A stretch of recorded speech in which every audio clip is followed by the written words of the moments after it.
जोहार दोस्तों, आज की इस वीडियो में हम लोग हेमंत सोरेन जी के बारे में बात करने वाले हैं। हार्वर्ड विश्वविद्यालय के इंडिया कॉन्फ्रेंस में हेमंत सोरेन जी ने आदिवासियों को लेकर एक स्टेटमेंट दिया। हेमंत सोरेन जी ने जनगणना को लेकर कहा कि भारत देश में जब जब जनगणना हुआ तब तब आदिवासियों के लिए कॉलम दिया गया था। जैसे कि हम लोग यहाँ पे देख सकते हैं कि 1871 में जो आदिवासियों के लिए कॉलम दिया गया था वो था अदर रिलीजन।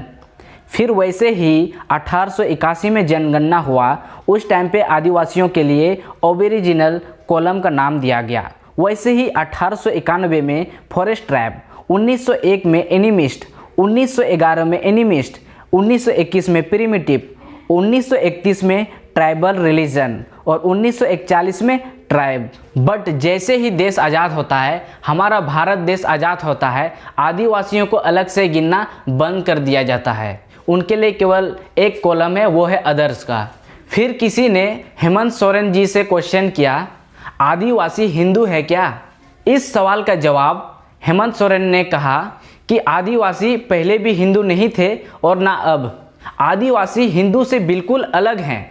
आदिवासियों का जो रीति रिवाज है वो हिंदुओं से बिल्कुल अलग है। आदिवासी और हिंदू दो अलग अलग धर्म हैं। आपको मैं एक आज ही हमारे जो मैंने पहले बताया कि प्रधानमंत्री जी के साथ हम लोग पूरे देश के मुख्यमंत्री जुड़े हुए थे। मैंने एक और सवाल उनसे कहा है, उनसे एक आग्रह किया है देश के हमारे आदिवासी भाइयों के लिए, इंडिजिनस पीपल के लिए, कि हमारे देश में आदिवासियों के लिए अलग से व्यवस्थाएं संविधान में 5वीं 6ठी अनुसूची क्षेत्र ऑलरेडी डिमार्केटेड है। देश के अंदर ट्राइबल वेलफेयर मिनिस्ट्री है, उसके भी मिनिस्टर्स होते हैं। ट्राइबल काउंसिल है, उसके भी देश में ये संचालित है।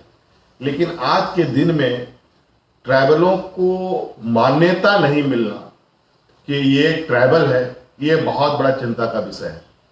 अभी हमारे देश में सेंसेक्स की फिर से शुरू होनी है और आपको मैं बताऊं कि आज़ादी के बाद से बहुत अभी हाल तक में कभी आदिवासियों को इंडिजिनस के नाम से जाना गया, कभी एनिमिस्ट के नाम से जाना गया, कभी ट्राइबल के नाम से जाना गया। बहुत तरह तरह के नाम उनके बदलते गए और अभी हाल के समय में ये अदर्स में ये काउंट में आते थे और अब ये अदर्स में भी नहीं जा पाएंगे क्योंकि सेंसेक्स में अब अदर्स का कॉलम हटाने का निर्णय केंद्र सरकार ने लिया हुआ है।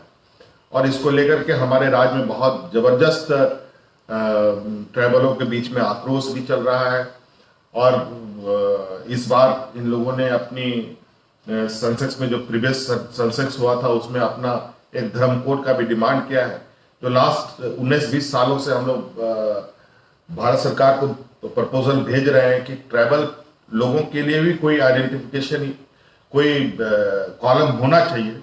बट अभी तक मिनिस्ट्री तो बनी, काउंसिल्स बने, प्रोजेक्ट्स बने, बजटिंग हुई, लेकिन इनको आइडेंटिफिकेशन देने के लिए अभी तक कोई सरकार में कोई पहल नहीं हुई। हमने हाल में ही अपने असेंबली से ये डिमांड सेंट्रल गवर्नमेंट को भेजा है कि राज्य सरकार यहाँ के ट्राइबल पीपल के लिए आप अलग से कॉलम की व्यवस्था करें ताकि अपनी परंपरा संस्कृति को बचा पाए, क्योंकि इनकी एक अलग विरासत है, अलग इनकी पहचान है। आज जिन जंगलों के पेड़ में यहाँ के ट्राइबलों को भगवान दिखता है, उन जंगलों में देश के लोगों को, बाहर के लोगों को खनिज दिखता है, पैसा दिखता है और उन जंगलों को उजाड़ने पे लगे हुए हैं। आदिवासी हिंदू नहीं है क्या? आपने जो आपका जो नया कोड बना है उसके बारे में थोड़ा संक्षिप्त नहीं, बिल्कुल नहीं है इसमें सूरज जी, कहीं कोई कंफ्यूजन नहीं है। आदिवासी कभी हिंदू ना था न है। ये प्राकृतिक पूजक हैं। हमारी संस्कृति, हमारी पूजा पद्धति, हमारा हर कुछ इनसे बिल्कुल अलग कस्टमरी व्यवस्था है और यही वजह से हम आदिवासी में काउंट होते हैं। इंडिजिनस पीपल में काउंट होते हैं। जब हेमंत सोरेन ने आदिवासी हिंदू नहीं है इस बात को बयान दिया, इस बात को बताया, तो पत्रकारों ने इन्हें भड़काऊ भाषण बोला।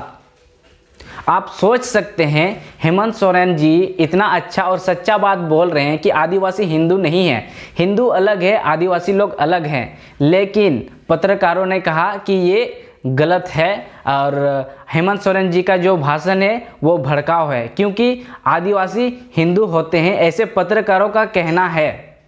इसीलिए इस बयान पर पत्रकारों ने उसे भड़काऊ कहा।